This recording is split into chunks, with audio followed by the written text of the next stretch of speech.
Kwa koregolo mondo piny owacho keti chike makare made oganda maudak kod ng'ol ahinya to kalure kod midhiero ma ikelo kod lokruok mar kor lwasi. Oganda man kod dwaro moyiedhigo ywak ni kinde duto gisebedo ka gihinyore kalure kod midhiero gi masiche ma ijimbo kod lokruok mar lwasi. Jakom riwruok mar Kenya Climate Change Working Group John Kiili okone piny owacho ni kinde duto nyaka giket e paro oganda makamano mar neno ni ngimagi olokore mana kaka jo Kenya mamoko. Oganda go wacho ni kinde oro kod oula mapek gin ema giwinjo matek mokalo maloyo ogendni mamoko.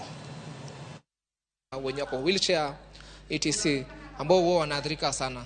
Kati tulipokuwa na mafuriko, tulipoona kuna watu walikuwa wanahamishwa, na sometimes unaona watu wanapojaribu kuhepa, mtu mwenye ako kwa ile wheelchair ama ile kiti ya magurudumu ya watu wenye ulemavu hawezi toroka.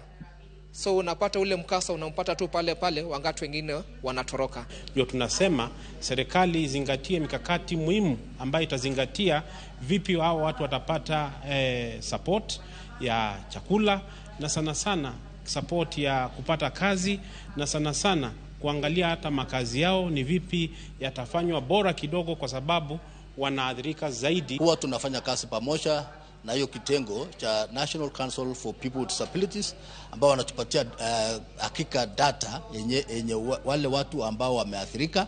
Ndio sasa sisi kama Wizara ya Mazingira tunachukua hiyo jukumu ya kuhakikisha tumepeana hiyo msaada ya climate change.